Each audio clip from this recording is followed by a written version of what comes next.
Callum Young and Paya Kailia are racing to the scene. Still around the back at the moment. She can hear him still trying to get in. Just ghost it. Can't see to my 10-7 Victoria. Have we got a Delta coming, or are we going straight to the scene? Yeah. Go straight down. The Delta's not available at the moment. Copy. So there's no dogs, so what we're going to do is just pull up at the address and run down the back and try and find them. 126, stop.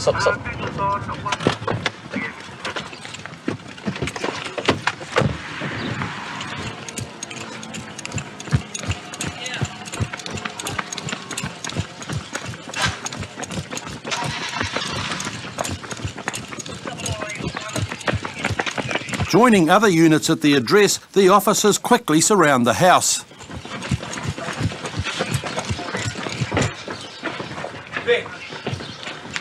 Get out of the house. And that was my friend's house. Come to this door.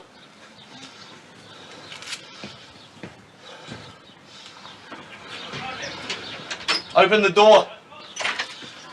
Surround the house. Surround the house.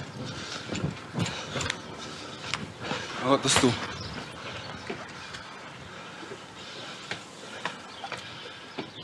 Guys, surround the house, one inside. Catching the offender inside may seem like a stroke of luck, but the homeowner is also trapped with him, which means the victim's safety becomes a priority for police. Is he coming out? Let's kick the door.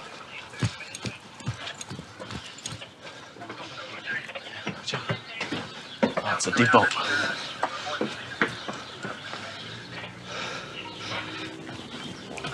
One inside, guys. But before Paya begins to bust down any doors, the offender Aaron decides to come out peacefully, and in trying to play it cool, has a rock-solid story ready for police. What's the story? I come to look, see her, and she thought I was trying to break in. Just quickly, ma'am, do you know this guy? No. Alright, how'd you come in? Mate, you're not obliged to say anything. Anything you do say may be given in evidence. You understand that? Just take a seat there for me. Take a seat.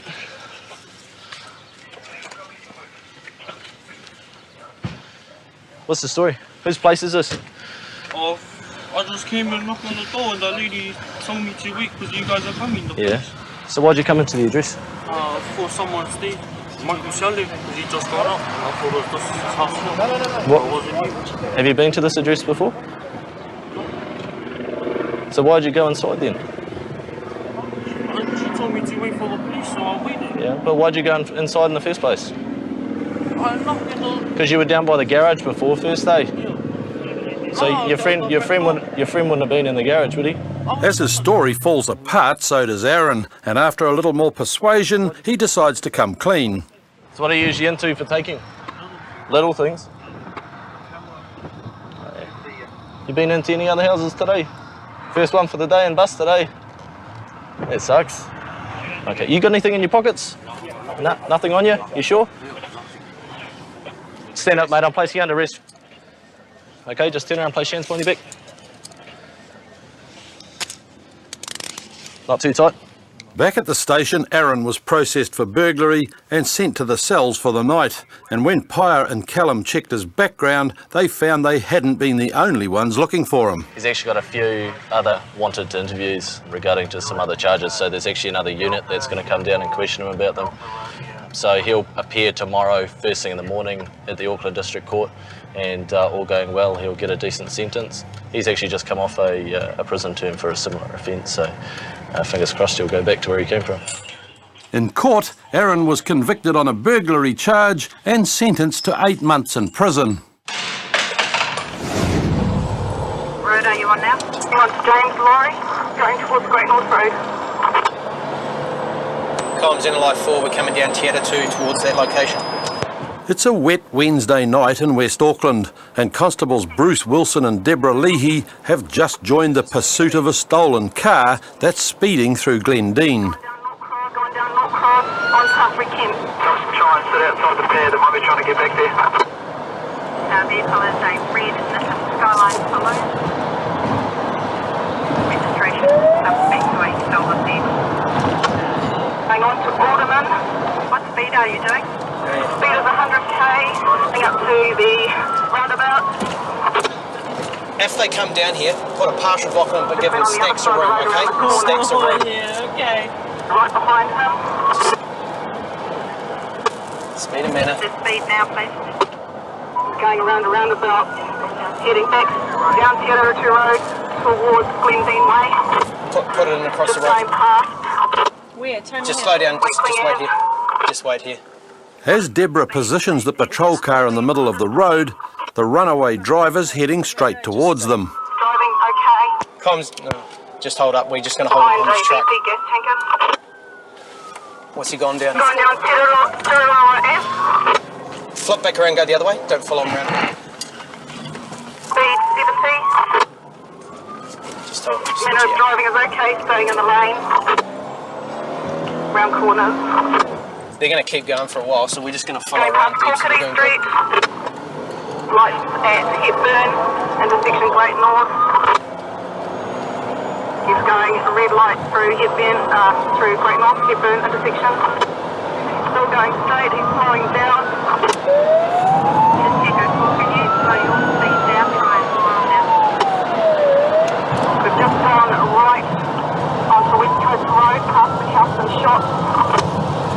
Yeah, right down Glenview, follow these guys. It's called car. Straight up going towards, heading towards the Glen Way. As the pursuit heads towards Titirangi, the fleeing driver starts to make mistakes. Speed and manner. Well, looks like he may have blown something. Oh, go, get in Speed there. down Atkinson. Blowing the smoke now. Towards Captain Scott. Off. Lights are off. On Captain Scott, who's just gone over the curb. Just watch him when he comes over the hill. Hi, where are you? Analyse on Captain Scott heading their way, comms. We do not have spikes. We're on Captain Scott. Go. They're on Speed foot. and manner. Running. They're running. They're running, comms. Get up there now. On that, please. They're running. They're out of the car, comms. Yeah, no coordinates now. So the car's dumped Atkinson and Captain Scott. And as police quickly catch up to the driver, other officers are chasing the passenger further up the road. Get down! Down! Get down! Relax! Put your hands behind you. Put your hands behind you! Breathe! Get the hand over now! Stay on the ground! I can't breathe! Put your hands behind you! I can't breathe! Put your hands behind you. Relax. Relax. Relax. My shoulder. Get up. Get up. Knee down. Hey. Okay, you got the right to refrain from making a statement. Yeah. Got the right to consult and instruct the lawyer in private as soon as practical. You understand those rights? Okay, get in the car. You nearly killed people. Stupid. God. The pursuit had been started by Constable Paul Shearer. We just noticed this WRX up in Glendine travelling at excessive speed. We started following it. We got to an address around the corner. It's pulled into the front yard. It's done a big loop around the front yard and exited the property from a second exit. We've obviously lit up our patrol car and followed it. At that point it's accelerated, and we've had about a 5-kilometre chase around the Glendine Te 2 area. We had lights and sirens going the whole time, and at no point did he want to give up. At some point it's blown the front tyre, and we were basically following the smoke trail. At this point we saw sparks as it crashed, and then we had two offenders on foot. Both offenders were taken back to Henderson Station.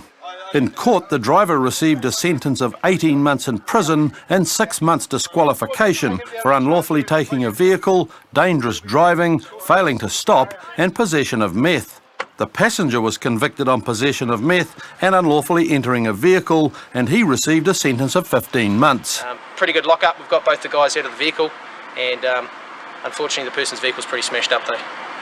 One of the wheels has been ripped off. It's had a pretty hard impact. So we'll have to tell them later about their car. The guy said that she was here, but she has since gone. Phantom drunk lady.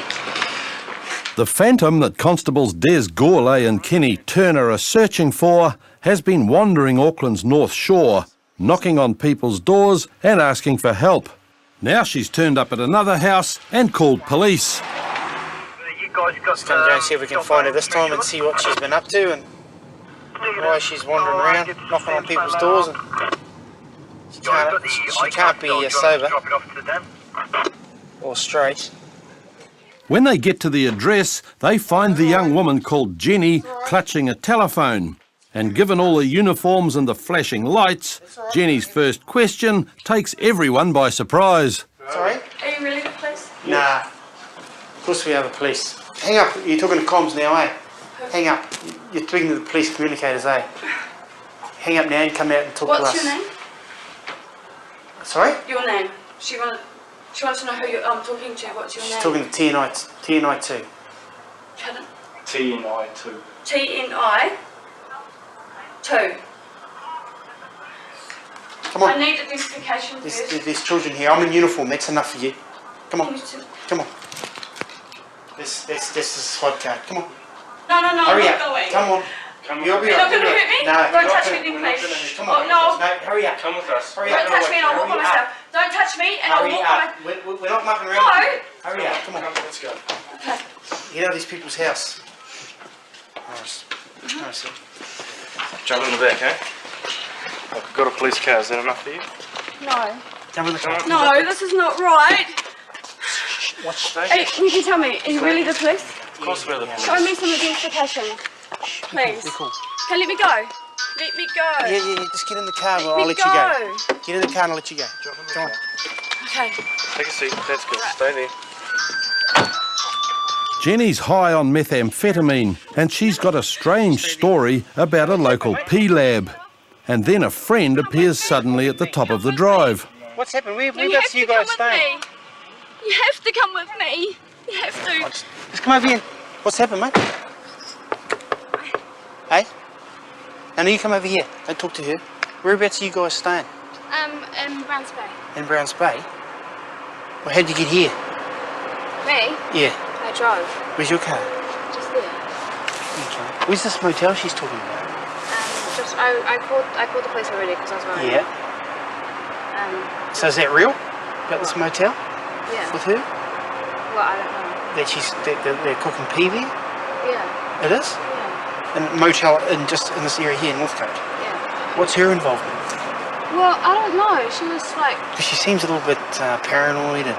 yeah, well, because I got text message and like, and they were like going with a bat or something, and then I don't know.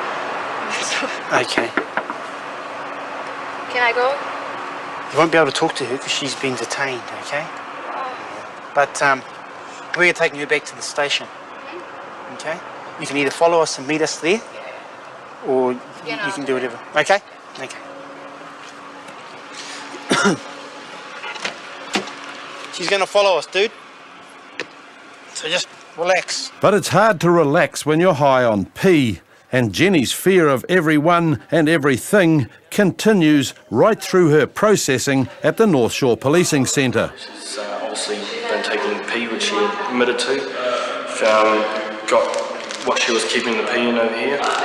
She did give it to us when we found her, and she has admitted to being in possession of the P and smoking it. She's a little bit drugged up at the moment and has said that people are after her, trying to kill her, and so we brought her back here and arrested her for possession of methamphetamines, and she'll be going to court probably tomorrow and find out then what's going to happen. Alright, Rebecca, my name is Rachel.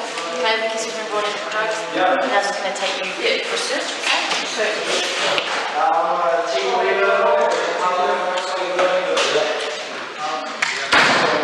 Jenny spent a few hours in the cells before being released on bail. When she appeared in court, she was convicted on possession of meth and fined $350.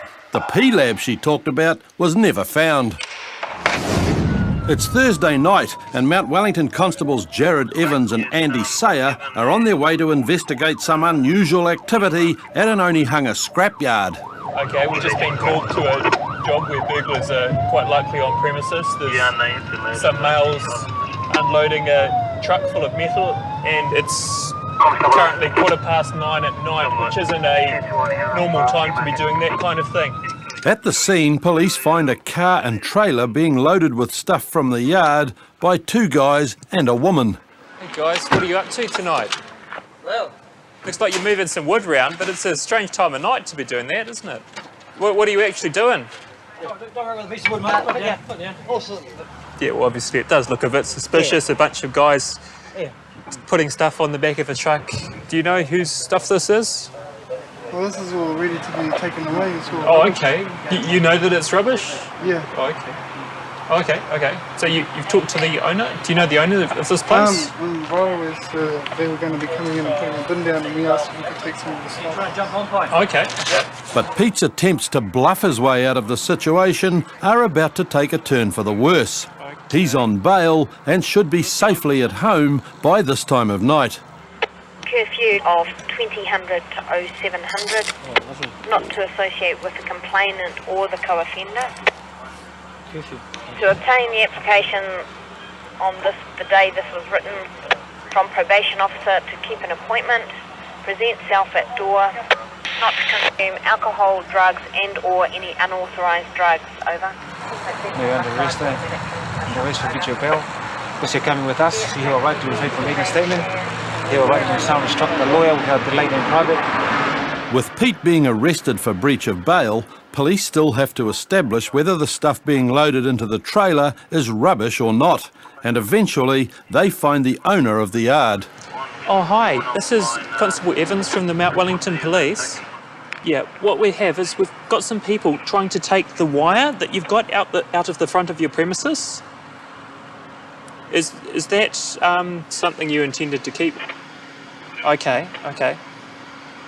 That's pretty much what we wanted to know. So yeah, there have been some people out here with a trailer trying to remove that property. With confirmation from the owner that he wants everything in the yard left alone, Pete and his mate Jim will soon be heading for the cells. I've talked to the owner of those couples and that property, and he says he's not happy with people just taking it off the street. It's not rubbish. So, yep. So as such, I need to arrest you for theft. Yeah. Okay. So you're not obliged to say anything. Anything you do say may be given in evidence. With the two men in custody, police decide not to arrest the woman, who seems to have been dragged along for the ride. But there's still the question of how the car got to the yard. Whose car is this? That's my fiance's. Fiance's. Who's been driving it today? Rex drove it here. Rex drove it here? Who was driving it before that? You drove it? Many hours ago. Many hours. Did you drive it to work? Yep. Did you drive it home from work? Yeah. You drive it around to pick these two up? No. No? No, just pick these two up. I didn't pick them up. You pick them up? So how'd they get down here with you? My place. They came to your place? Alright. Anything in this car that I should know about? Us? Us? Okay. Assume to arrest, going to search the vehicle, alright? Okay. It doesn't take long for the search to reveal more bad news for Jim. Which are these? Do you know what's in these? I've seen them before.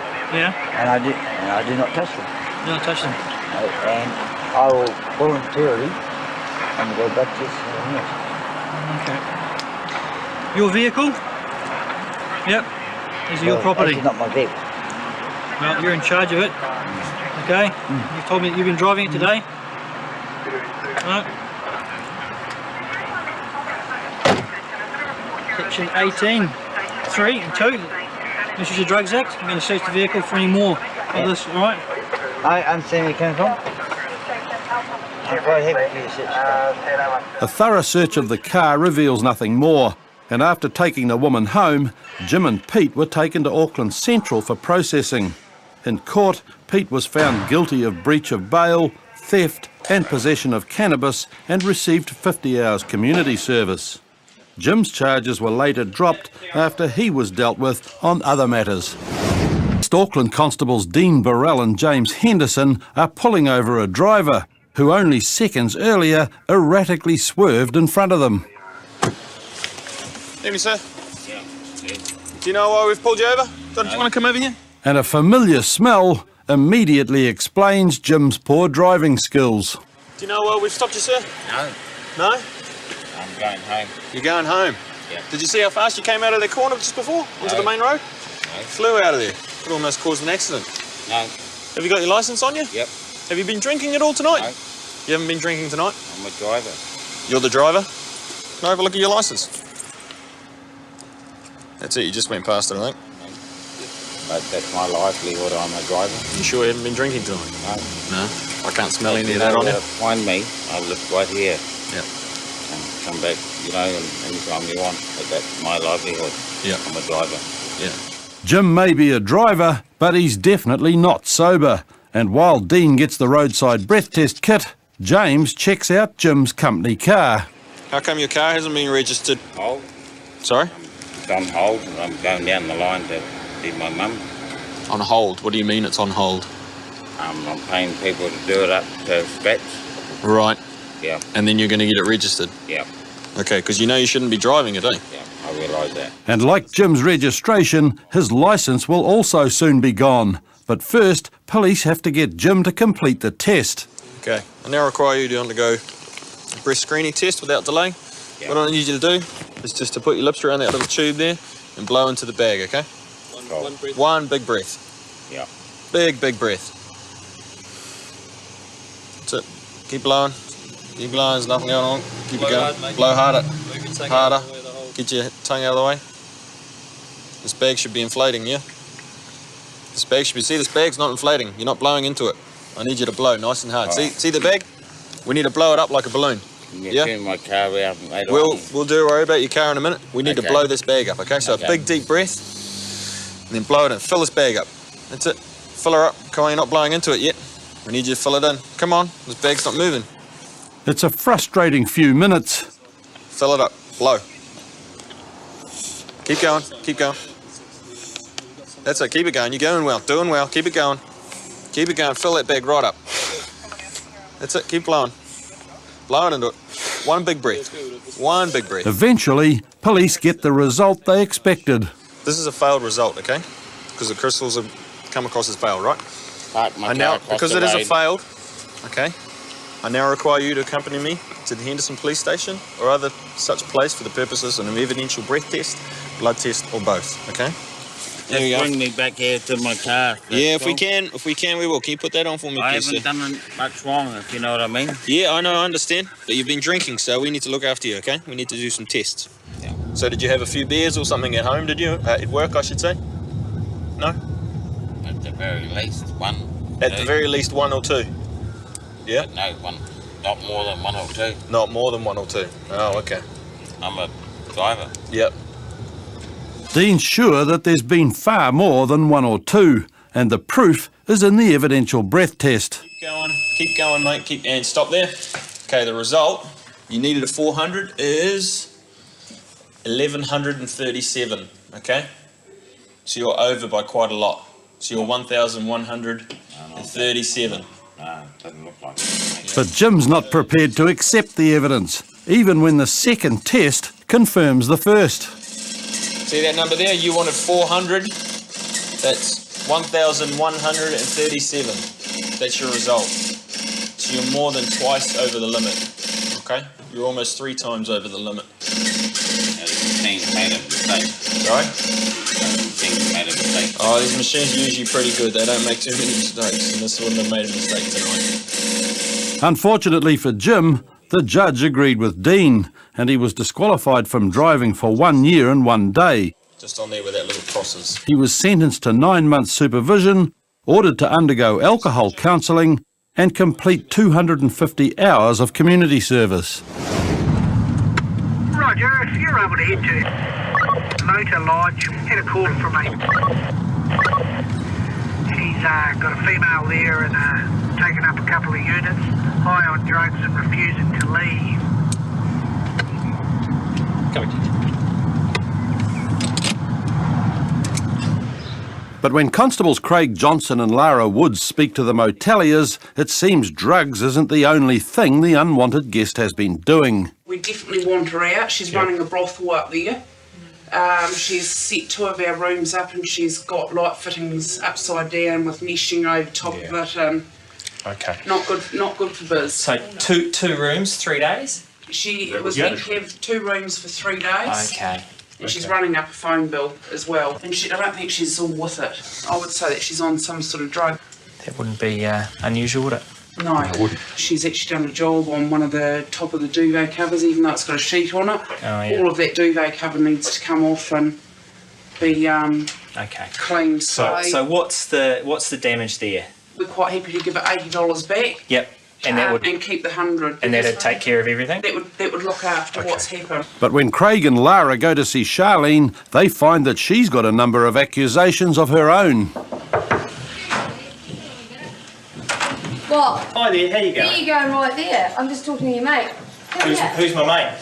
Oh, she's one of your police mates. Oh, okay. Well, you can talk to me if you like. Thank you. I don't know, there's the dopey fucking people that own the place are dipshits. Yeah, okay, I'm gonna go and sort it out. Yeah, well, what do you want to know? Well, what's going on? There's obviously something going on. Yeah, accused me of being a hooker. I said I was that right, and I said, well, you look like a fucking pimp. And he goes, well, actually, I'm not. And I said, well, you fucking look like one. Because he goes, no, actually, you do look like the sort of person that would do that. I said, fuck you. I picked spuds for a living in North Otago, you know. Up your ass. And I had been to Christchurch for ages, and a friend of mine that I hadn't seen in a long time, we caught up here, and that was it. And then I went out for lunch, and they're accusing me of that shit. Okay. Look, obviously there's been a I want my money back, and I want an apology, and I'll be also contacting my lawyer. Hey, look, there's no drama. We can sort it out. I don't know what the story is in relation to. Yeah, well, I'm telling you, so you do know. And I just reckon they're a pack of fucking... Okay. Excuse my language, I never swear, I love Jesus. They're keen to meet you halfway. You happy with that? No, I'm not. I'm so disappointed, Okay. Hey, look, what I'll do, I'll go down, I'll get you your $90, and then we'll go from there. And once Can you help me carry my bag? Yep, we'll sort all that out, okay? After some delicate negotiating, Craig and Charlene reach a promising compromise. Obviously, she's pretty upset. She's denying the reason that she's booked the rooms or is here or anything else. What we've sort of said to her, and I'm going to run this past you, is, well, how about halfway? She takes 90, you keep 90. Yeah, we'll give her 90 just to get her out. Yeah, we'll take her, physically take her in a gear. Just that bag might rip, Woodsy, I think. What's your name? Do you want me to grab that? Non-Juba. And with a compromise reached, all that's left to do is find Charlene a place to stay, which is found with a friend across town. You had a big couple of days, have you? Oh, I've been working my ring out, eh? And what do you do? Don't say anything. I work for the circus. But, Oh, yeah? You work for the circus? Yeah, but Right. it's only been my third week on the job. Down here. 1, 2, 3. Right, guys. Oh, you take it easy. Oh, you're right. All my hard-earned bloody Oh. money. Lose that. Try to hug. Oh, it's all good, mate. I don't like cake. It'll make me cry. Good luck to you. See you, mate. Oh, Go the on, camera's is that get. on camera? Cheers, mate. Okay. See you later. You take care. Well, that actually didn't turn out too badly.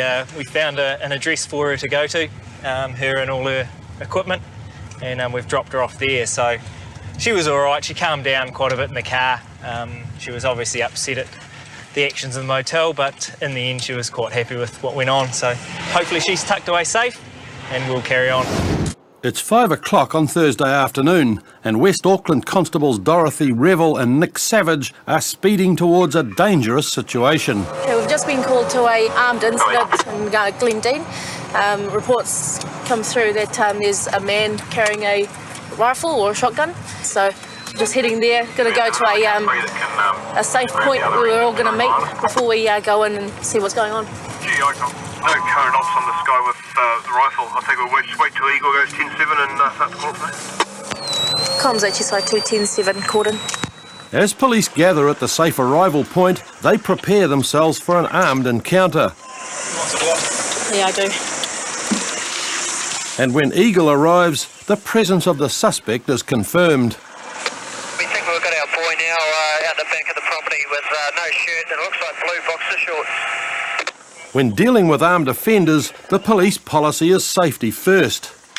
No chances can be taken, and actuality.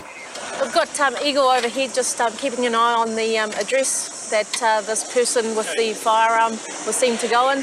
They've got obs on him, and at this stage he hasn't got the rifle on him. But we're going to shortly make an approach to the house and see what's going on.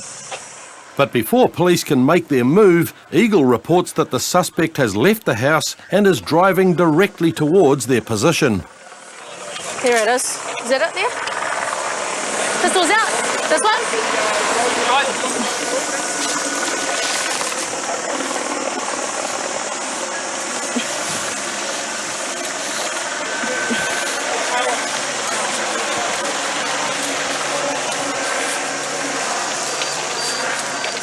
Keep your hands where I can see them. Who's got the gun? I don't have a gun. You were seen walking around with it. That's why we're here. What I'll do is we'll get you to get out, okay? Nice and slow. So where'd you put it inside your house? I was just sitting in my room in a bag. And did you come with anyone else? No. No? No. Did you see any other guys walking around with any? Oh, there's these anything? two Polynesian boys with bandanas. One of them had a bat, but they was like confronting my neighbour. Yeah? They came around to find my neighbour. I wasn't why? involved in that at all. Do you know your neighbours? Not at all. And you came out with fire what, intimidate them? No, not at all. Well, it's just like Okay. I think I got involved in the neighbours scuffle, and one of the neighbours probably thought I was involved in it. And, you know, someone sees a slug rifle, freaks out, rings the police. So, yeah, just a bit of bad luck, I suppose. I'm just going to give you a short caution, okay? Just until we find out what's going on. No problem. Okay, so you're not obliged to say anything, okay? Anything you do say can be used in evidence, all right? Yeah, sweet. Cool. Jacob may be claiming that he merely stumbled into a confrontation between his neighbour and two other guys, but that doesn't explain why he was holding a gun. Yeah, well, I was having a shower, got out of the shower, just having a look at my gun, a bit of a clean, and then heard a bit of a scuffle outside, walked outside to see what was happening, and then got confronted by a whole lot of police. And although he thinks this is all a big misunderstanding, the fact is he's broken the law. The guy that had the firearm, he's legally entitled to have it. He's 19 years old, so he's fine to have the slug guns in his possession, but he actually came outside to the top of his driveway, which is visible to quite a few people. Someone who was in the area at the time saw him with the gun, saw him speaking to these other two people, so it's quite serious, eh? What happened today. And just from what the neighbour has been saying to us about your demeanour when you were out here, you know, we can't just ignore it, eh? What we're going to do is ask you to come back to the Henderson police station with us, okay? Oh, yeah. And bring your e-guns with you for now? Yeah. Okay. Okay, then we go. Alright, sweet as, man. And after being charged with presenting a firearm, Jacob's mood has turned from laughter to loathing. I think that's absolute bullshit. I can understand them investigating, make sure it's not a real gun, etc, but just because of some fucking person across the road that said, oh, all that shit, you know, that's bullshit. It's not as if I got a fucking machine gun out there. When Jacob appeared in court, he pleaded guilty to an alternative charge of disorderly behaviour likely to cause violence. He was discharged without conviction and ordered to pay a $150 donation to charity. It's early in the evening, and Constables Wayne Scott and Danny Hodson are trying to sort out a dispute between neighbours in Papatoetoe. Hello, good evening, sir. How you going? Officer Scott from Otahu Police. Last night I was coming from from work. I take work me and my wife, my son, and that number 9, she was something complaining about something car, and she's approached to me and bring her daughter and her son with shovel. She threatened to me and my family. Yep. So I don't know. When was this? Just half an hour ago. Peter's complaining that a woman in another unit's been harassing him and his family. But the lady in question isn't home, and no one there seems interested in talking to Danny about the incident. Do you know what it was over? What was it about? What was it about? It's just that the gentleman's called is about some sort of dispute you've had between each other, between yourselves. Yeah. Just trying to work out what's over and if we can try and solve it so that it doesn't happen again. But no one seems very interested in a solution. And the following evening, Wayne and Danny get another call. This time, it sounds serious. Male versus female at the address. Male reportedly threatening female with a metal bar. Now assaulting the female fist only. We have previous at the address. Yeah, Roger, we went there last night. It's a gentleman of Eastern European persuasion with his missus. They had a fallout with number 9 last night. Roger. When they get to the address, the fighting stopped, but angry people are shouting from all sides of the car park. 1, 2, 3, 4, come to my property. I told you yesterday, 1, 2, 3, 4, come to my property. He hit my mom. Whoa. You go in. I'll go and speak to you in a minute. I'm sick and bad. Look for it. Go in and I'll come and speak to you in 2 minutes. Just go in and I'll come and speak to you, okay? Right, we'll come and speak to you.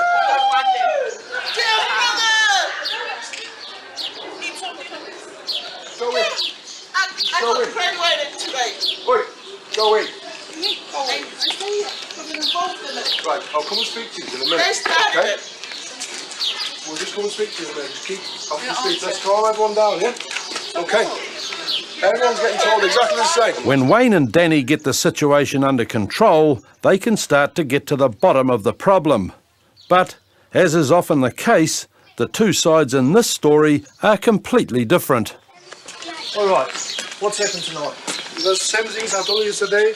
They come in my property, they find my wife from This the time door. we had to close the door. They just come and knock, hit the door. So I told you they come all 4 people over there. 2 from flat number 6. Yeah. And her mom and daughter fight with me and her. They are drinking beer. Leave the children up and down. So they basically just come back again? That's right. Yeah. Nothing changed. Just come back again and stay. And you don't know why this has happened? On your eye? What's happened? I don't know. I just have a drink. Because I got graduated today. You got what? Graduated. She graduated Right. from her course. So she was celebrating, minding her own business. I was having a quiet one with my friends down there. All of a sudden, the lady from number 5 just come in and start swearing. That's when I lost it. Why pick on me? I did nothing. But that man in number 5 had her. See, look. Yeah. Okay, she's come across. Over there, down there. Yeah, so she's come across here. She came down there. And then what's happened?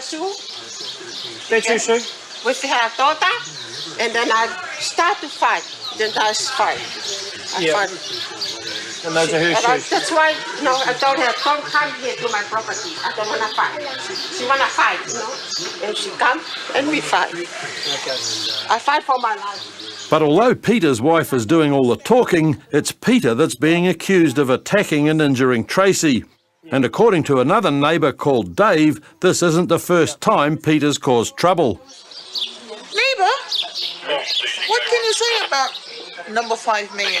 Oh, I can say a lot because he provokes me as well. Yeah. Every time I come from my flat to go past theirs to go out or come in, he comes out of his branch slider and he provokes me every time. He's grabbed me a couple of times by the arm and I said, hey, what's your problem?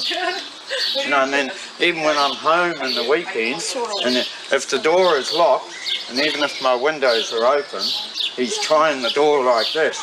And I tell him to bugger off. Excuse my language. Can you come around this side? All the witnesses are pointing the finger at Peter, and police make the decision to arrest him and warn everybody else to keep out of trouble. All right. I never go down there. I never go down there. I can only go down to number 6, and that's it. Well, I'm not saying you can't go past there ever, but I'm just saying tonight, until everything seems to have calmed down, don't go to number 5 and don't speak to had Evelyn. another go. All right? Hey, Okay. you just missed I'll just it. leave you now. Sorry about all the... With Peter on his way to Otahu Station, Peace returns to the block of units. Me? Well, I'm coming. I'm coming. As long as they stay up. She'll be all right now that he's arrested. So, yep. Just make sure no more men hit any more woman. You've been arrested and charged with the following offence: male assault female. Okay. Now I've given you these rights, so you have the right to consult and instruct your lawyer in private without delay. In court, insufficient evidence prevented Peter from being convicted, and he was returned to the neighbourhood he loves. Next week on Police 10-7, a runaway thief leaves a trail of evidence. Stop! On your face now! And a random stop has Pete in an awkward predicament. Got your licence on you, mate? No, I don't know. You don't? No. Why don't you have a driver's licence? I was DIC. You got a key on you? Doing a runner. A runaway thief leaves a trail of evidence. Stop! On your face now! A random stop has Pete in an awkward predicament. Got your licence on you, mate? No, I don't know. You don't? No. Why don't you have a driver's licence? I was DIC. You got a key on you? The last officer took it. The last officer took your key? Yeah. Why can I smell weed in your car? A cross-country chase ends in confusion. Watch out! Where is he?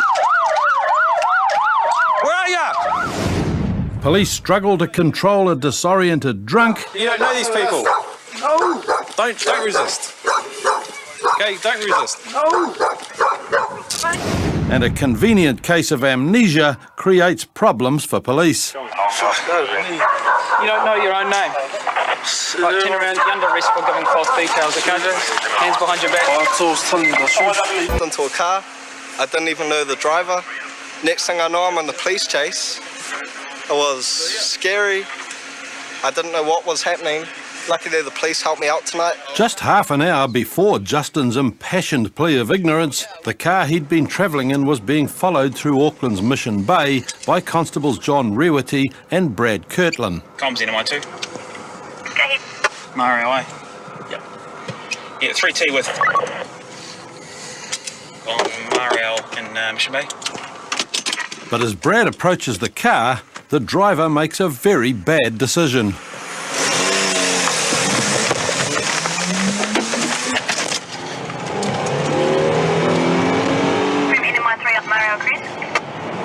Copy, turning left onto Nye Hill. I think Tolerance stopped. Doing a runner. Comms NMI on Marell towards Paddington. With the fleeing driver undressing as he runs, it doesn't take Brad long to catch up with him. Stop! On your face now! Sorry, Tom. Hands behind your back. Comms NMI, one in custody.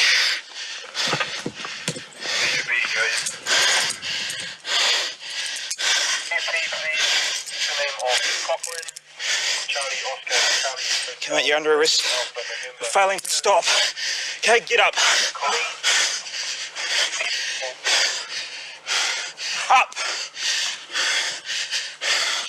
Stupid thing to do, wasn't it? Why'd you run? Hey? Why are you guys chasing us like we're fucking... Shut it. Listen to me for a second, okay? Because you're under arrest. You're not obliged to say anything. Anything you do say may be given evidence, okay? You have the right to refrain from making a statement. You have the right to consult and instruct a lawyer in private without delay. You'll be given that right as soon as practical. You understand that? You understand? Yeah.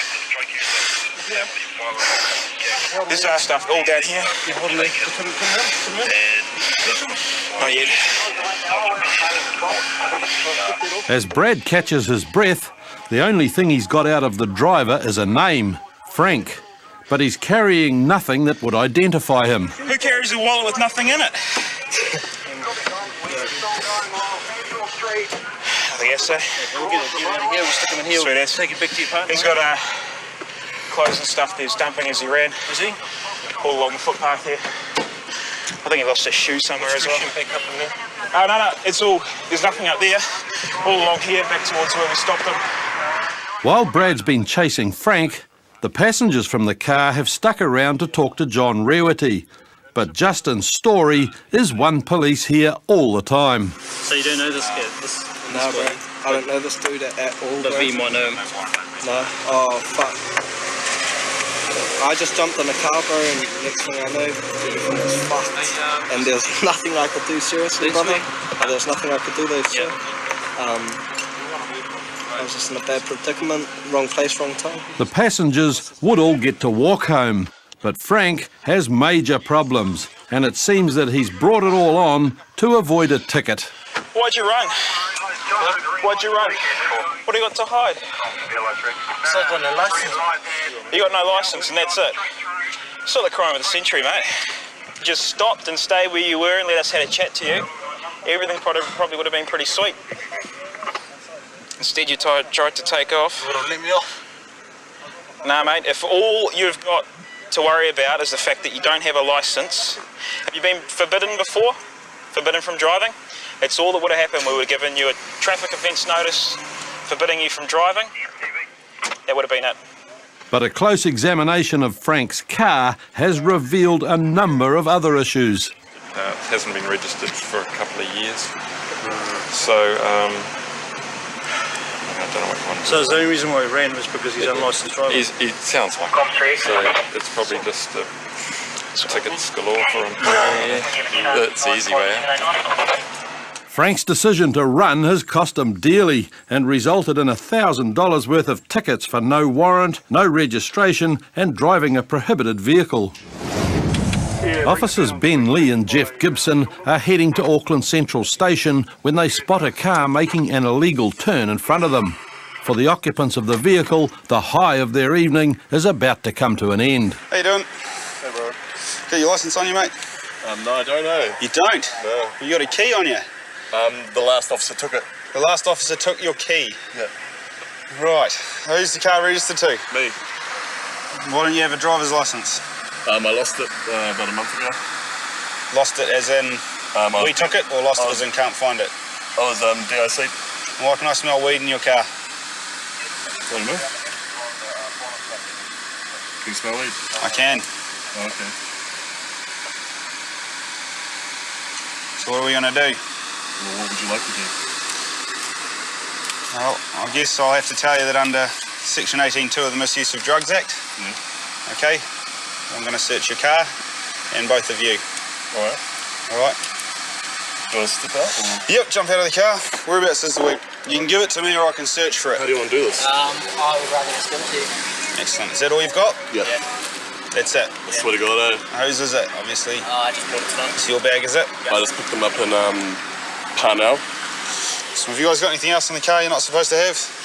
No, they were joints. Sorry? They were joints. They were joints that you smoked? Yeah. With a lighter. And a lighter. Right, I'll grab my torch and we'll just have a quick flick through it. All right. With nothing much in the car, the search turns to Pete and a cannabis pipe is found, as well as something of interest in his wallet. You do have a licence? Yeah, but it's not valid. There's still a licence so I can see your photo and everything. Oh, but can you not keep it? Hey? I need it for ID for bars and stuff. All right. Like they send you a letter and you've got to return it? Yep. And I said no, and they said that's okay because you can't use it anyway. Like, you know what I mean? I can't drive it. If I drive I think it's about $1,000 for not returning it. There's a ticket for it. Is this? It's about $1,000 But for the they ticket. haven't sent me the letter yet. They haven't sent you a letter yet? That's right, I won't give you the ticket anyway. You got nothing else in your pockets? No. Just turn them inside out for me, mate. The jeans. The jeans size best you can. Yep. Anything in the back ones? Nah, get a skull, mate. With the licence in hand, Constable Gibson does a background check, and it doesn't take long to find out that Pete hasn't been entirely honest. It's current one, and he got 35 demerit points as well, so So I can drive. So you told me that you were disqualified for 6 months, though? I'm playing with you, man. You're playing with me? Yes. That doesn't sound very likely, mate. No, what do you think in a car manager will be DIC'd? Come on, bro. I think honestly you didn't really know yourself, did you? Yeah, the weed, I guess. With Pete admitting he's under the influence and the officer's patience wearing thin, they decide it's time to wrap things up. I think what we'll do to be safe is find you impaired under the influence of drugs and write you off the road for 12 hours, okay? Alright, fair enough. Yep, so you'll just, we'll get your car parked at a car park down the street. He can drive, he's got a license. I think he's impaired as well. He's been smoking weed too. And you can lock your car up for the night. Yep. Alright, fair enough. If this car goes missing in the next 12 hours, we'll be coming out to your place to pick it up. Okay? Inspector. And this could have been the end of it, but Pete just can't keep his mouth shut. No, but I can't drive for 12 hours. My car, I can get a taxi, get someone to Is come that back. license in, mate? Yeah, Please. What for? You're going to write a ticket to me? I am. For what? Expired warrant of fitness. Rude!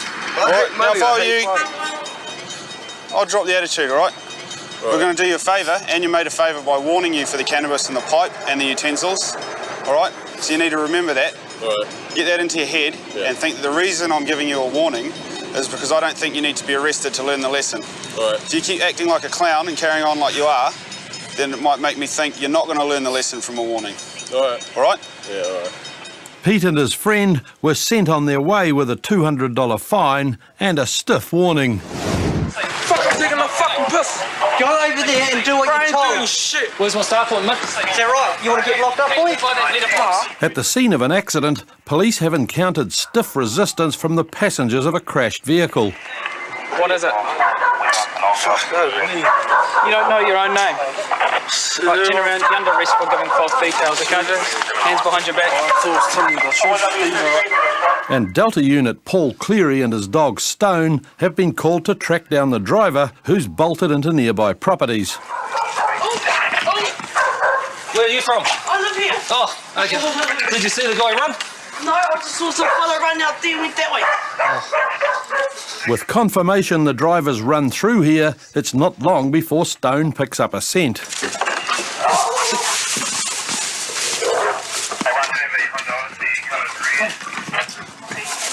And as Paul's led through nearby premises, another resident emerges, confirming he's on the right track. I heard one of these gates, but I don't know which one. Oh, okay. So he must have just clean jumped over because this wasn't open, Yeah. and neither was that gate.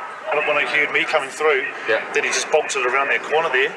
Okay, cool. Thanks, buddy. Confident the offender can't be far, Paul picks up the pace.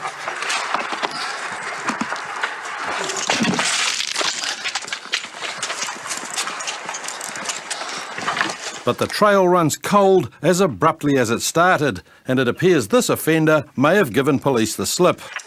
Yeah, he's gone to the ground somewhere. It's frustrating when you know. Up. Up. Nah. It's one of those nights. One of those nights, eh, buddy? All quiet. All quiet.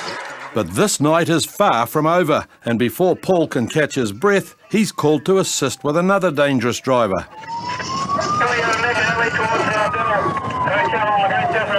Monorewa units have chased the offender clear across South Auckland, and with the offender's driving becoming more erratic, it's vital he's stopped before someone gets hurt.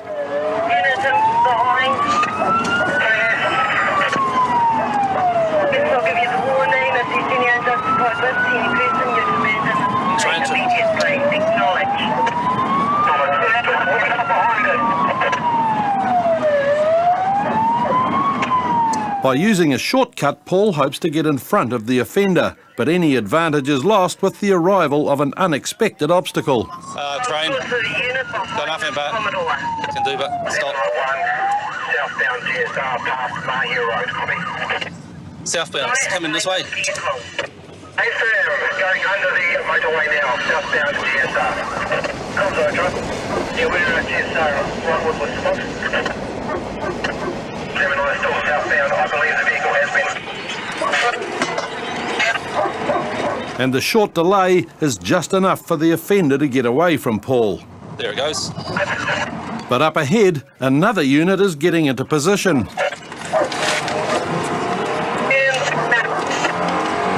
The offending vehicle just went ahead of us.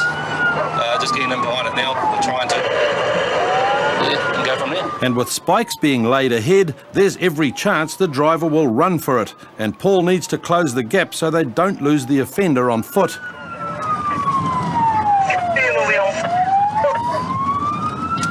And sure enough, with his tyres blown out, Bob tries to dash for freedom.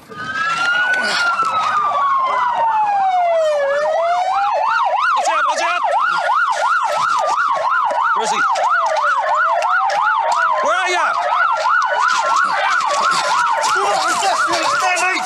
Do you understand me? Get him. Got him? Yep. Put your right hand behind your back. Do it now. Give them the...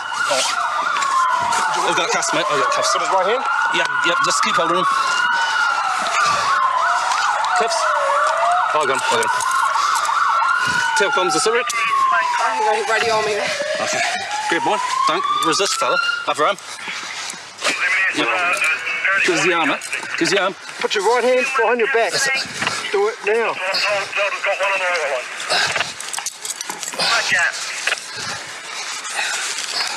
Cool, done. Cool. Give him his rights. Comes out of here. You're not supposed to say anything. Anything you do say, mate, you get it. With Bob's reckless night at an end, he'll soon find himself in a comfortable cell. The best place for people like him who are becoming an increasing danger to the public. It's just a everyday sort of thing out here in South Auckland. The way he is driving, he could have easily have killed an innocent member of the public, so they need to be stopped, and that's what we're here for. And after a search of his car, it becomes clear why he decided to run. When we searched the vehicle, we located some drugs, believe it to be meth, and a big knife. Bob pleaded guilty to charges of dangerous driving, failing to stop, and possession of a knife and methamphetamine. He received 180 hours of community work and was disqualified from driving for 6 months. It's mid-morning in Rotorua when constables Di Edwards and Zane Conda stumble across a man who is hastily trying to avoid a police encounter. What's your name? Hey. Hey. Where did you come from? Limera. Where did you come from? Limera. Where did you come from? From Lake. Do you live here? I don't know where. Oh, come on. Do you know this person? He lives here. Yeah. Should we go and ask her? I'm just making sure that we know the people here. Yeah. Come here. Should we go and ask him? Yeah. Okay, I'll go and ask him, mate. Yeah. Just stay with me, eh? Just stay. Remember me? We had a talk there a while ago, eh? My partner Di's just found this drunk guy. He's a well-known offender. I can't remember his name, but we're just making sure that he's welcome at this house.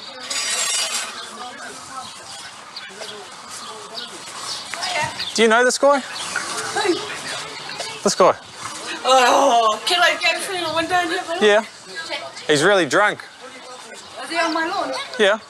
Just come out here and see if you know him. Unfortunately for the drunk, the occupants of the house have never had the pleasure of meeting him, but having arrested him only a week before, Zane is sure Mark is breaching his bail conditions. Yeah. Come over to the gate, mate. What was your name? Yeah, is that right? Yeah. Yes. Come here. No, you don't know these people. No. Yeah. You don't know these people. Yeah, you come with us. No, you come on the question. Hang on. Dive. Down. As his predicament dawns on him, Mark begins to resist. No. Don't resist. Okay, don't resist. Hey. Come on, go, mate. No.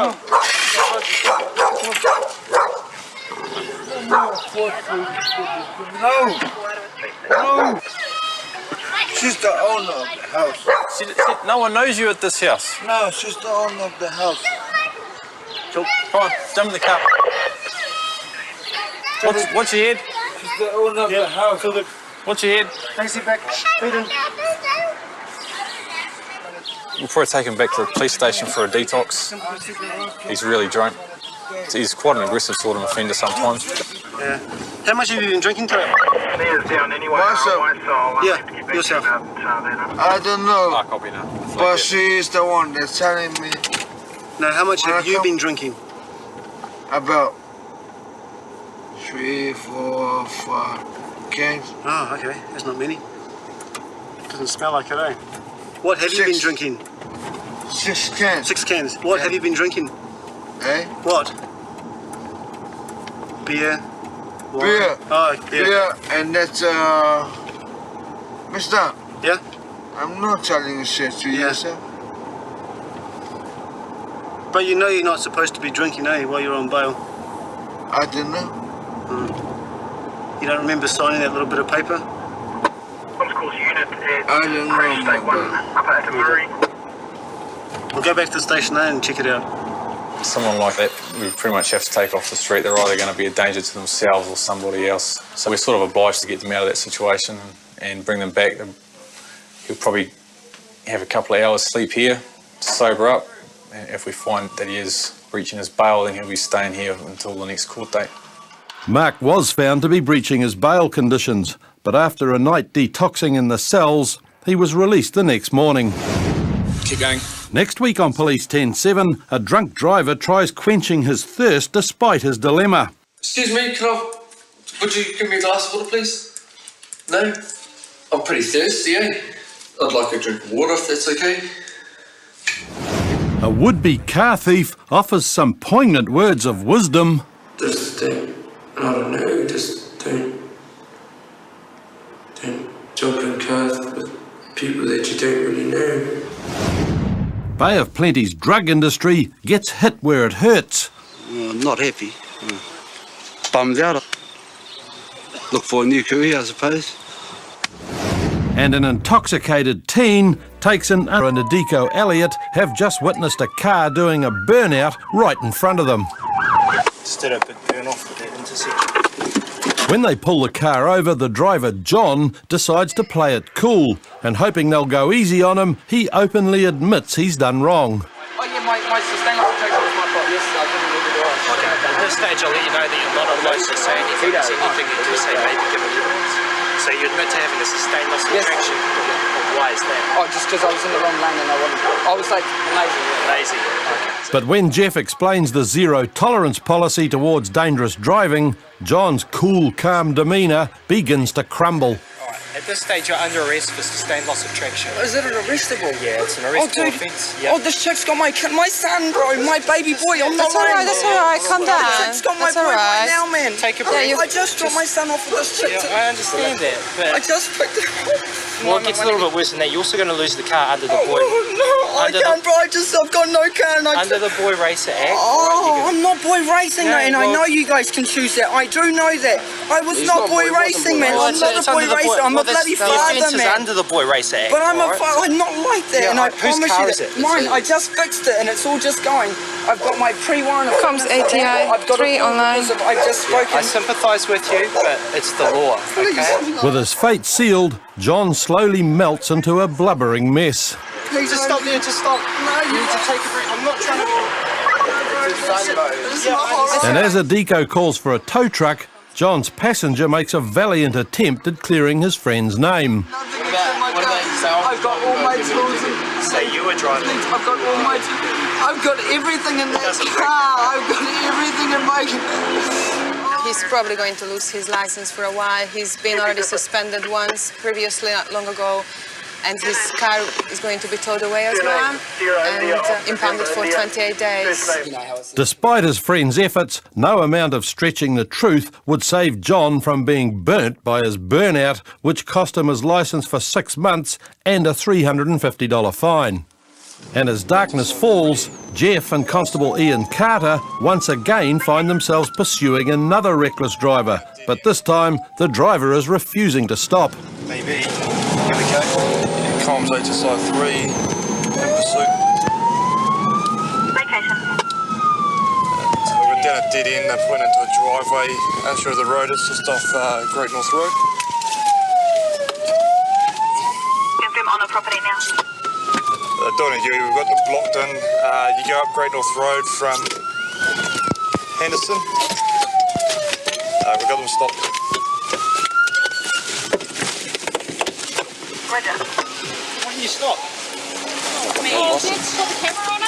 You're under arrest, you're not allowed to stay anything as easy as you do. Give me a hand. Give me a hand. Hey, I do nothing. Listen to him, mate. I've got nothing. Well, why didn't you stop when the flashy lights start? Because you got no licence, you said. Okay. What's your problem?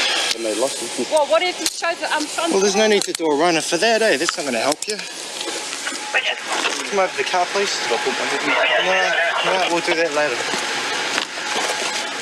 But the lack of a licence isn't the only reason Bill ran, and when a search of the car turns up marijuana, police attention turns to Bill's passengers.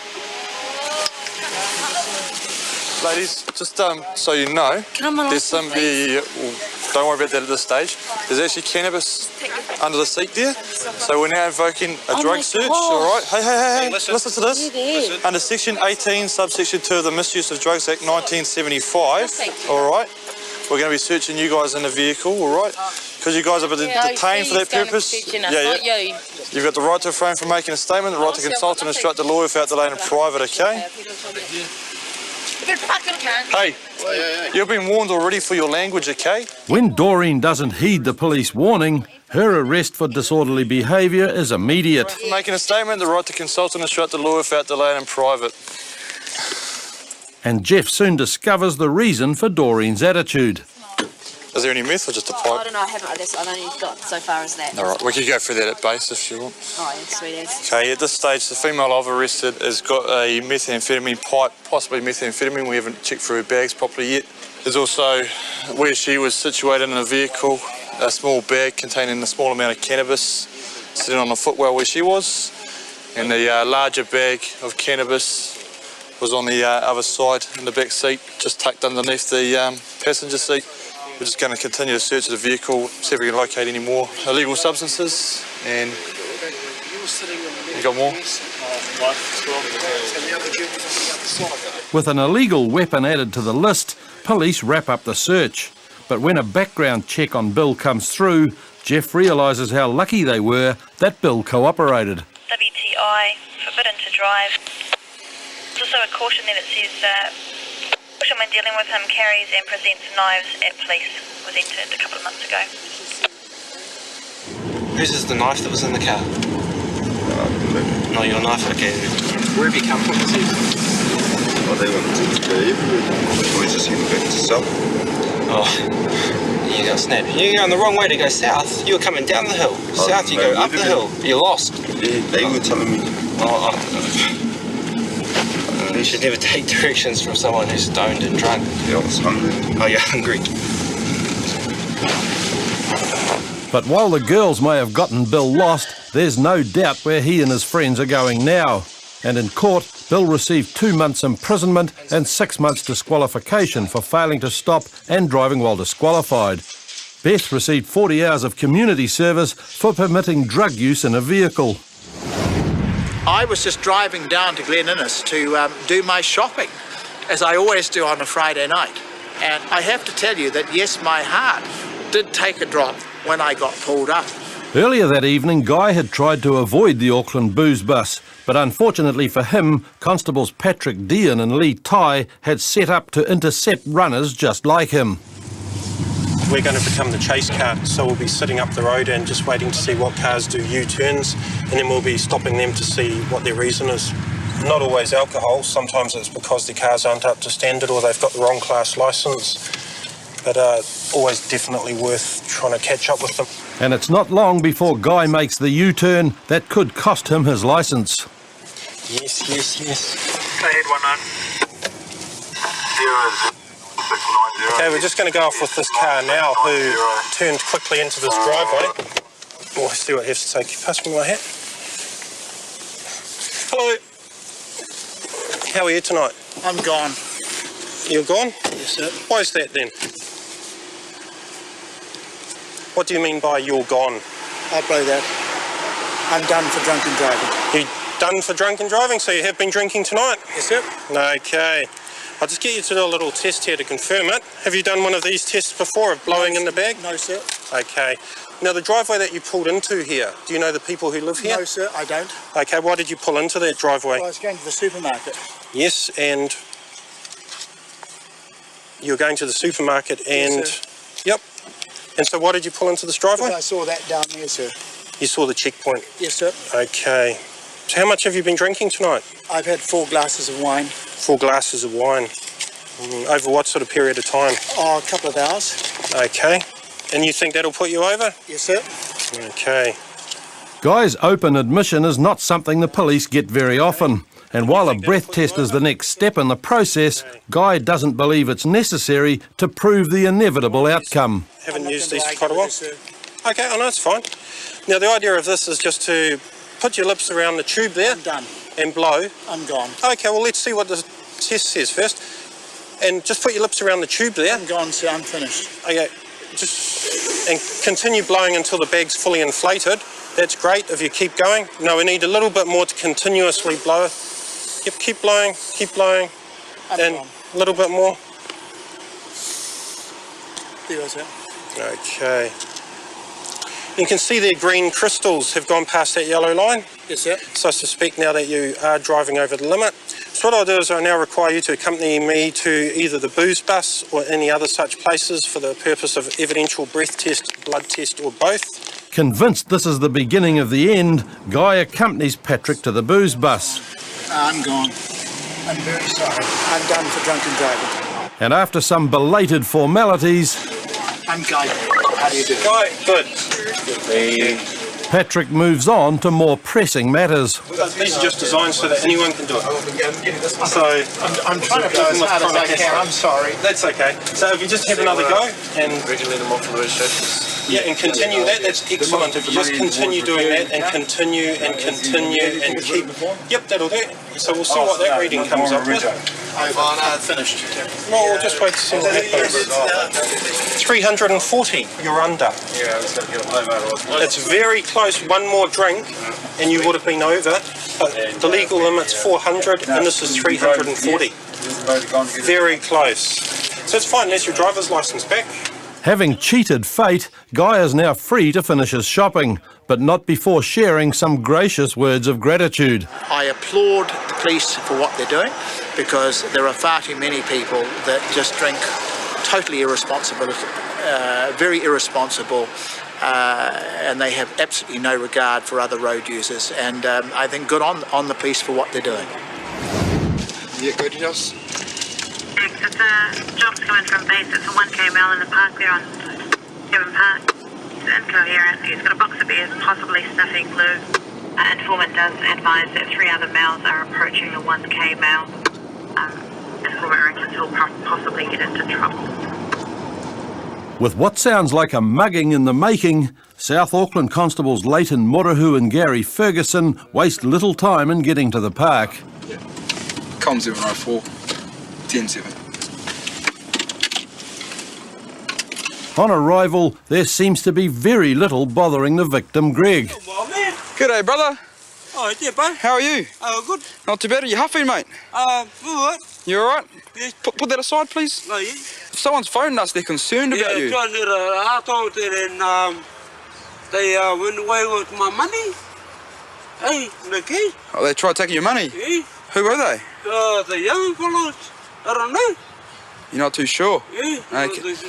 Did they take your money? Nah. Yeah. They did. How much money did they take? Oh, they took about a lot. Not a lot. Yeah, Did you give a lot? Did you give it to them? Oh, they took like they call a $50 note.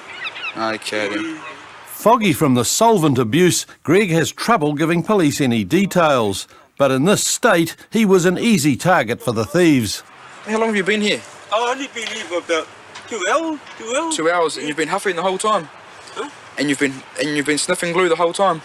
Oh no, this is relaxing myself, and then Mark wanted little teenagers. Okay then. Yeah, told me money. Okay then.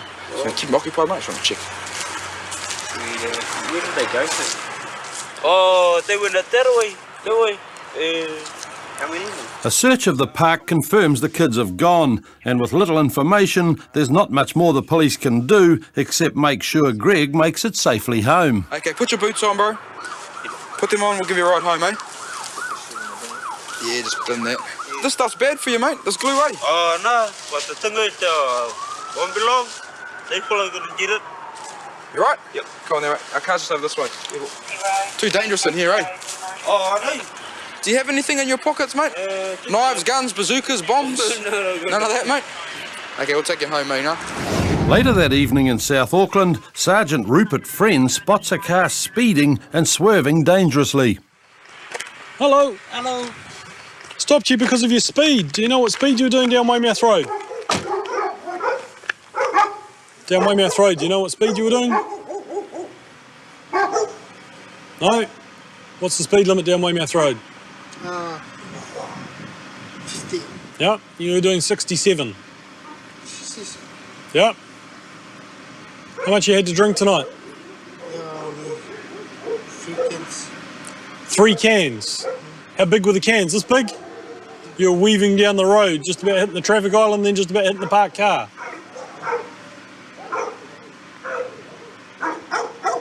And your head's going like this while you're talking to me.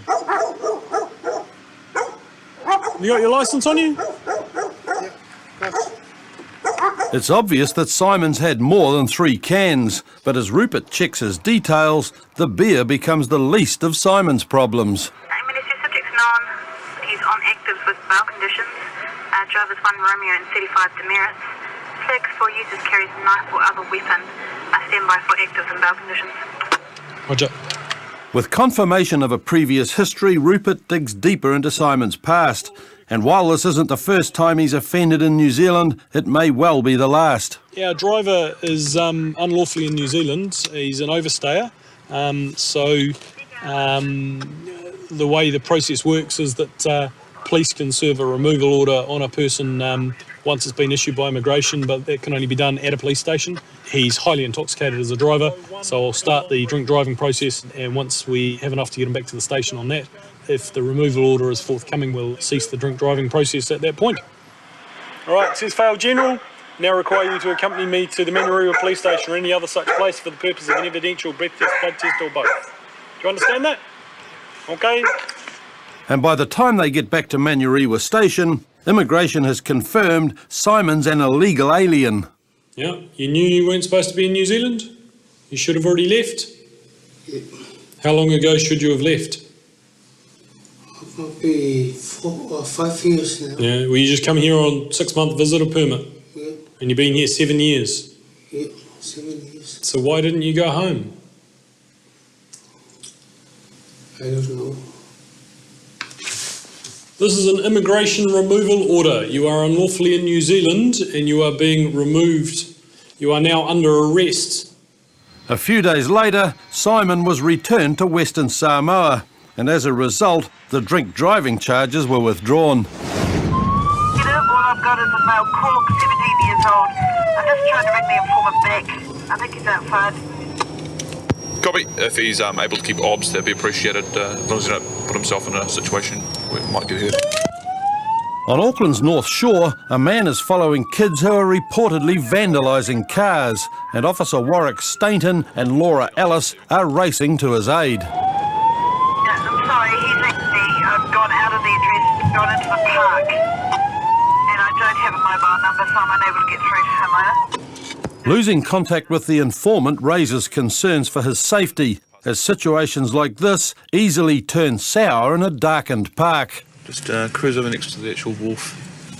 But thankfully, it's not long before he's spotted following at a safe distance. Yeah, just through. No, round to the right. Round to the right. And now the alleged offenders have found themselves in a sticky situation. We've just been to see the informant, who's basically at the end of the day, the window's been smashed, but a car across the road has been egged and vandalised. So he's given us a description. I think pretty sure there's someone down here with the team policing unit who matched that description. Yep. We're just going to go in there and have a chat to him and bring him back and get him to explain himself to him. Just come down and speak to me for a second. Hey, what's this I hear about you egging our car? I haven't egged anything, sir. You haven't egged a car at all? No. You sure? Yeah, I'm certain. I've actually been done for egging in the past. Have you? Back, yeah. Are you really, really sure? I'm 100% sure I have. Okay. If I was to tell you that I've got someone down there, quite a nice middle-aged gentleman who's seen you do it, what would you say? I'd say he's not telling the truth. He's not telling the truth? Or he's got him mixed up.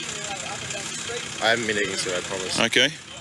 He gave me a description which pretty much matches you in a sorry, excuse the pun, but in an eggshell. So...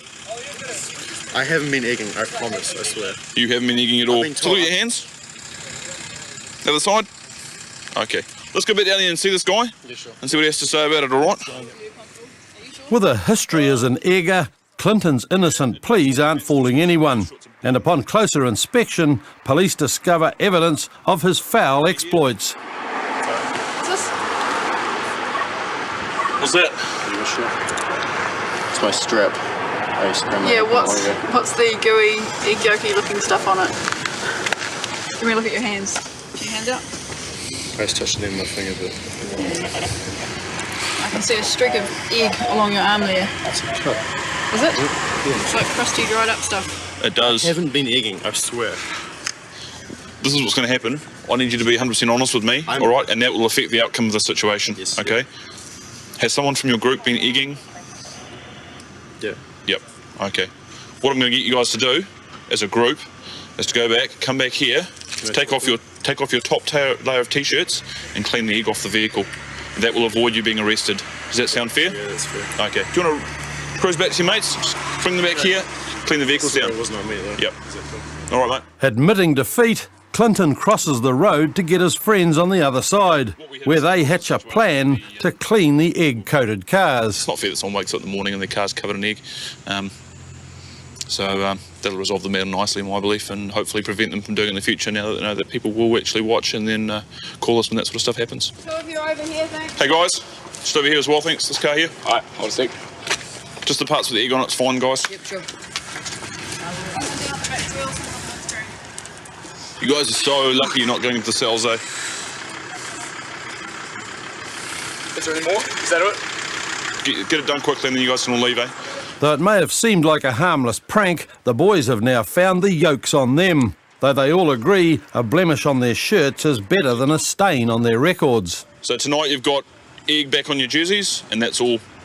Next time you won't be so lucky. Next time it'll be in the can, back to the station. Fingerprinting, photograph, it's the real deal. It's Big Boys Jail, all right? Swears, guys. Straight home right now, all right? We don't want to see you out on the street again tonight. Thanks, guys. With another case cracked, the eggy offenders scramble home, grateful their bacon's been saved from a night in the cells. Next week on Police 10-7, racial tensions run riot on the streets of Auckland.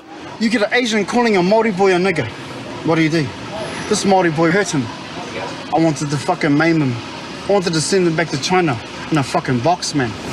And a backwater boy racer vows revenge when his car gets confiscated. Oi, we'll go home and get my Hilux and we'll fucking get revenge. We're gonna ram lots of signs over. Well, you get your Hilux and you chuck a trailer on it, you put this on the trailer, because it's not right. Tonight on Police 10-7, Get in the car. racial tensions run riot on the streets of Auckland. You get an Asian calling a Māori boy a nigger. What do you do? This Māori boy hurt him. I wanted to fucking maim him. I wanted to send him back to China in a fucking box, man.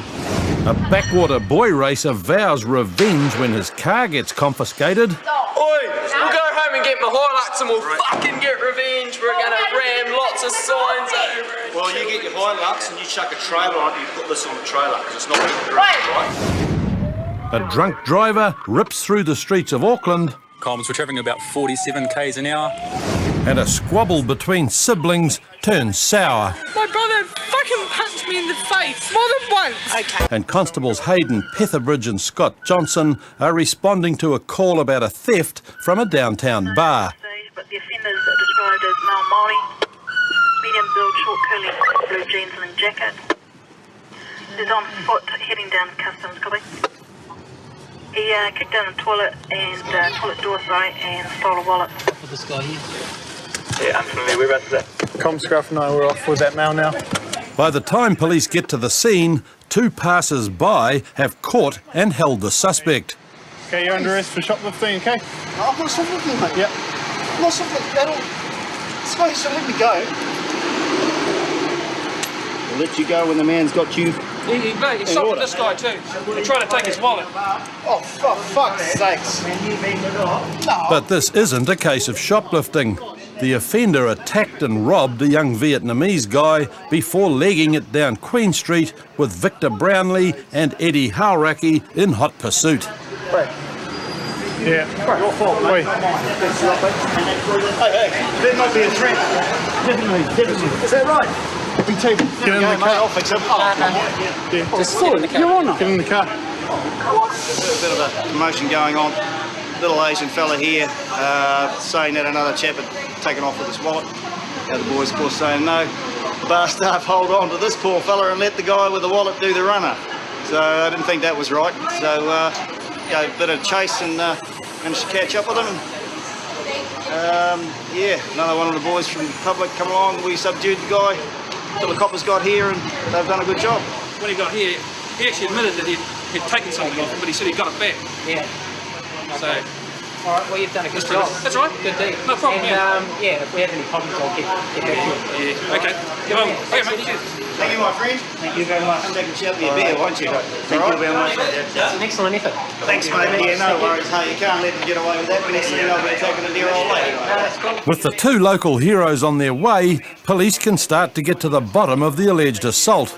But victim and offender are telling two very different stories. Coming and bang the door, this guy. Yeah. Bang the door. So were you sitting down on the toilet? I'm in the toilet, yeah. And he banged it out. He said, stop, don't say anything. I kill it if you don't give me wallet and money and phone. And then I said, okay, wallet here, but I don't have much money. And he took the wallet, and then he want manipulate. But by this time, I give him wallet already. Someone get in the toilet. You know, so I yelling. Somebody else turned the toilet, and I yelling, help, help. And then he's scaling. He get out, and I follow him. Did you try and rob him? Why? Why the fuck would I do that when I've just got paid, mate? I just got fucking paid. Can I look at my wage slip? So you just punched him, that's all? Oh, he called me a fucking nigger, man. He called me an N-I-G-G-A. You know, am I supposed to stand there and say, oh, hell, let's let an Asian call a Māori a nigger? I run, and then he keep yelling noisy, and then... When about did he punch you? You said he punched you. In the toilet. So I outside the toilet, because in the toilet, and I run, follow, I keep hanging my pen. Yeah. I run on street. I run even my this one doesn't cover yet. You know, doesn't cover yet. Everyone saw that. Everyone for in the 24-hour bar. Straight up, Jon, boss. I mean, I'm not being a dick. Fuck, I wouldn't do this shit at all.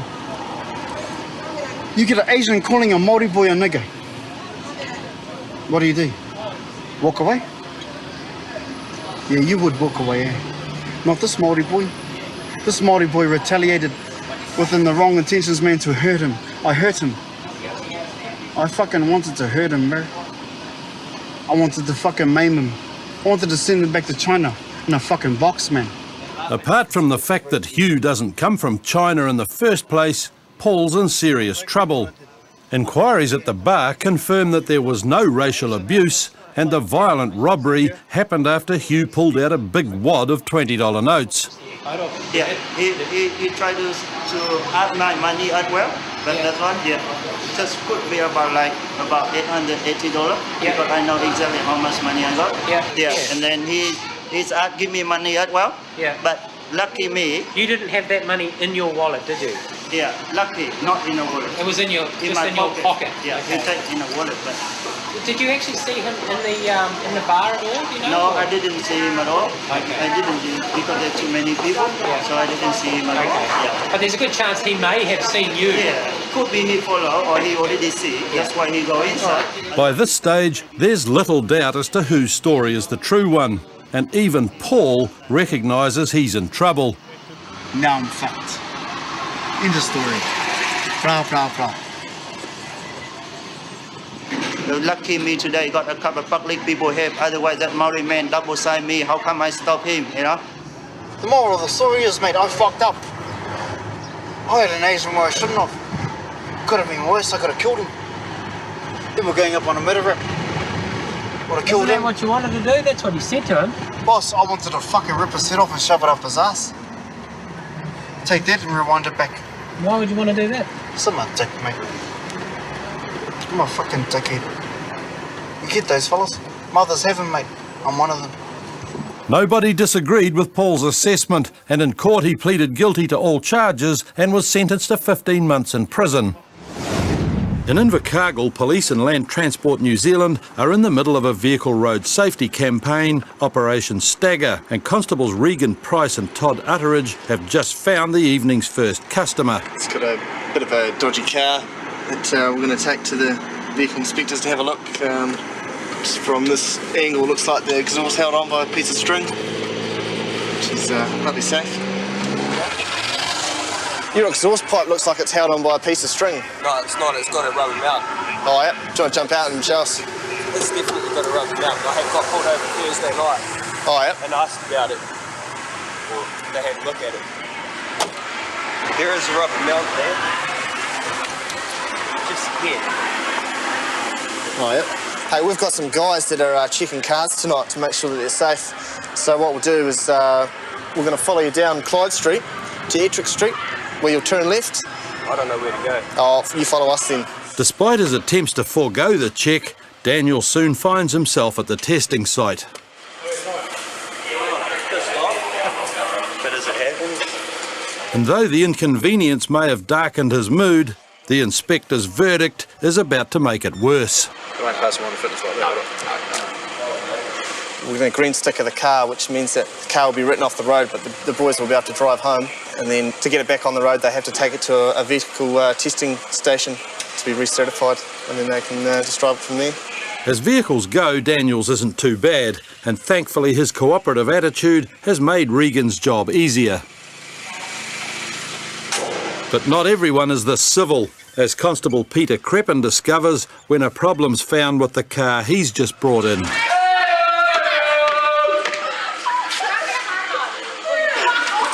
So shit.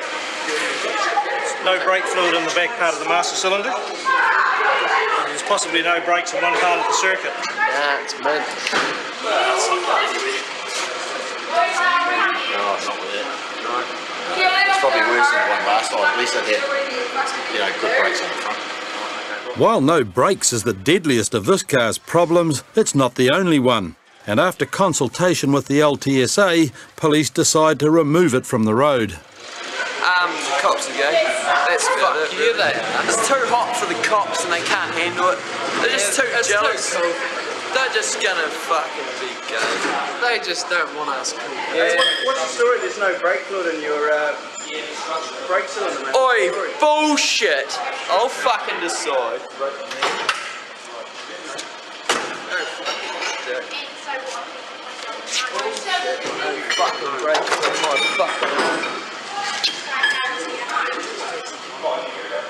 What the fuck? No brake fluid, is that it? Where's your fucking brake? Failing to see how a lack of brakes could be a problem, Tom continues mouthing off to police, and during his rant comes up with an ingenious solution to his problem. Oi, we'll go home and get my Hilux and we'll fucking get revenge. We're gonna ram lots of signs over it. Well, you get your Hilux and you chuck a trailer on it, you put this on the trailer, because it's not right? Can you let us take it home to fucking Gore at least? No, right then, so it is choice. You're going to push it on the road now or you lock it up now? I will lock it up now. Fuck, I'm gonna do the biggest burnout when I get home on the road. I'm gonna be drunk and I'm gonna be blowing the back tires out on that old wagon. Fuck, man. So way back. Fuck, my old man's gonna fucking cut the biscuit. Is he? Fuck you, you don't know what he's like.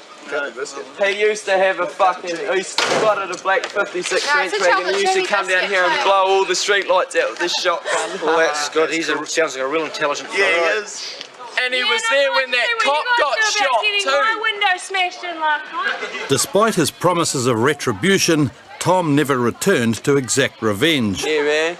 And his precious car was eventually picked up without the aid of a shotgun. 578. It's on Great North Road. We're just going to go 3T with it. It's been involved in a 1V comms. A peaceful night in West Auckland has just been shattered by the piercing squeal of a mangled motorcar. And so far, Constables Seamus O'Lone and Kiliona Namoa's attempts to pull the man over have been in vain. Comms AVI2. Yeah, this car's failing to stop. We're travelling about 47 k's an hour.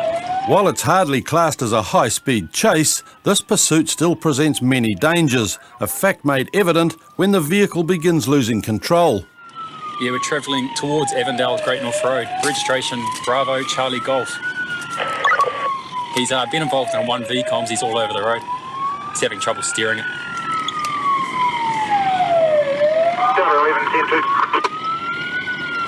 Comms, we're travelling about 47 k's an hour, nil traffic, just weaving in and out of 2 lanes.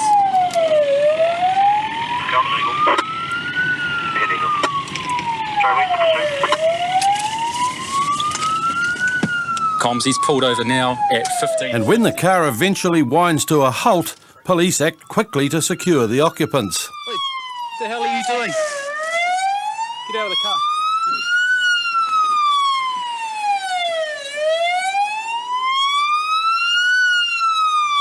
No problems, car stopped 2 miles out of it. Why didn't you guys stop? I don't know, the driver was drunk, I didn't know that he was drunk. All right. Yeah, no. I thought he was okay to drive. Okay. Yeah. But as the passenger now knows, Peter is far from okay to drive. And is as capable of controlling a vehicle as he is of completing a simple breath test. Blow into this, put your lips around here and blow. And keep blowing until I tell you to stop, okay? Blow. An easy task he simply can't get a hold of. Are you blowing into this?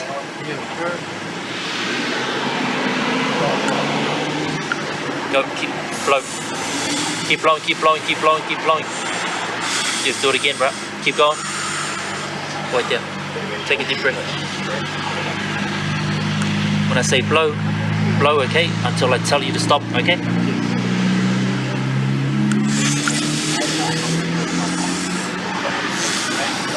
Yeah, keep going, keep going. Long blows. Failing to provide the necessary puff, police patience wears thin. Mate, just take one deep breath. Secure your lips around the end there, so none of the air is escaping out the sides, okay? One big breath and blow into it, okay? You gotta blow for about 10 seconds, all right? Blow slowly, but continuously, okay? Secure your lips around it, don't let any air around it, yeah. Yeah, shot. See what that says? Bell General, okay? With the official result confirming the obvious, Peter's scored himself a one-way ticket to the cells. However, there's still the matter of his mangled car to resolve, a mystery unravelled by a witness who's been following Peter all the way from Point Chevalier. They've just bowled over half the traffic lights just on the intersection of New North and Carrington. Carrington? Oh, yeah. okay. So I've just rung communications. All right. Awesome. Basically, him and his passenger have been driving from Unitec. He's left the road up onto the footpath and hit 2 transformers which control the lights and pedestrian crossings at Carrington and Great North Road. He's completely demolished those 2 transformers. I've spoken to council down there and they're estimating it to be around $20,000 worth of damage that he's done. And if a $20,000 bill wasn't enough, further inquiries at the station revealed that Peter would have some more explaining to do down the track. Checks through the computer and stuff show the car's not his, but he said it's his mate's car and he's looking at buying it, but I'm not too sure if he'll be looking at buying it now that he's written it off. I don't believe that he was trying to get away from us or anything. I just think he was oblivious to us being behind him. He pulled into the driveway after his friend's address, and I think he just got the wrong one to drop his friend off, and when he saw us jump out, I think that was the first time he realised that police were actually behind him. Peter ended up blowing almost twice the legal limit and was charged with excess breath alcohol, careless driving and driving without a valid licence. In court he received 80 hours of community service, 6 months disqualification and some words of wisdom from Kilione. As per any person drinking and driving, he's a bloody idiot. Okay, we've just been called to a disorder at the Lone Star Cafe.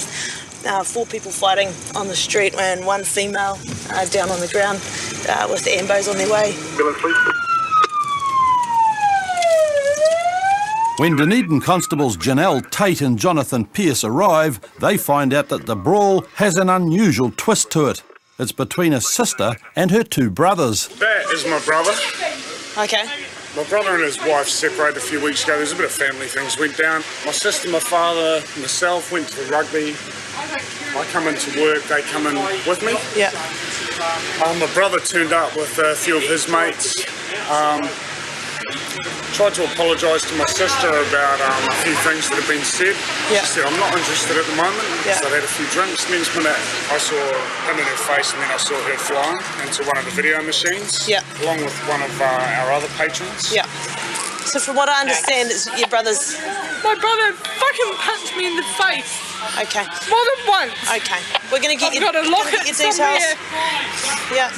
My brother dragged me from there and dragged me up to here. Yeah. Punched me in the face twice. Okay. Although Sarah is blaming her brother Barry, he and his wife Janice are telling police a very different story. Please, let me go. I cannot breathe. I screamed more than 5 times, let him Bar go. manager, assault charges, please. Okay, guys, you just hold here for 1 minute and then we'll be back, okay? But Barry has few supporters. His brother Jim is backing Sarah's story. Myself and an off-duty staff member got my brother outside. He went psycho. He hit my boss and the owner of the Lone Star in the face a couple of times. Yep. Had to go at me. He's ripped my shirt right off me, my other shirt. I thought I'd calm the situation down, and then some customers come out and said that the guy that you've just removed is just punching the shit out of my sister. Okay. Which you can see the state of. All I was trying to do is diffuse the situation. Okay, so he's hit your sister and he's also punched the owner of the bar. Okay. More witnesses are also saying it was Barry's fault. But Janice isn't happy with the way things are unfolding. You can't tell the truth in front of me. You're a fucking piece of shit. He wants to go away because he wants his version of the story as he sees it. Have you not had a go? No, no. Words, and I didn't hear those words. I don't know what they were talking about. He turned to me, he took my drink and said, "We are out of here, check around, we're leaving." That is it. It was right. I have one brother only, and she couldn't be here. What I can understand is they've all turned up here tonight. They've all been drinking at the rugby. And something's gone on previously between the sister and the brother. Yeah. He's tried to apologise. She's told him to piss off, I think. He then has apparently hit her. He said it twice, he said. Yeah. He's hit the owner of the restaurant. He's been kicked out, and then I'm assuming that she's come back out onto the street and he's had another go at her. She's got blood around the mouth, spilling to the face, so she's definitely had a good few punches. With the situation becoming clearer, it's obvious to the police which brother needs to be taken away. If they go to... Are you arresting me?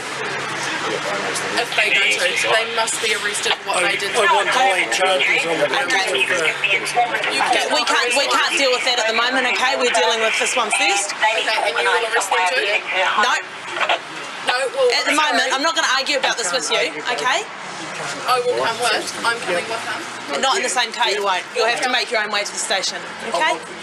With more to this story than meets the eye, Barry willingly accompanies Constable Pearce, but Janice is still unimpressed at the outcome. Okay, this is going to be the last time that I ask you to be quiet, okay? Or you will be arrested for obstruction, because at the moment, you're hindering me doing my job. So be quiet, and then we'll go from there once I'm done, okay? Roger, but just confirm the warrant's collected and When he went to court, Barry received 85 hours of community service for male assaults female. Next week on Police 10-7, police get an unsavoury offer. Can you smell it from me? Yeah, I can smell the alcohol from you. Okay then, can you smell my ass too?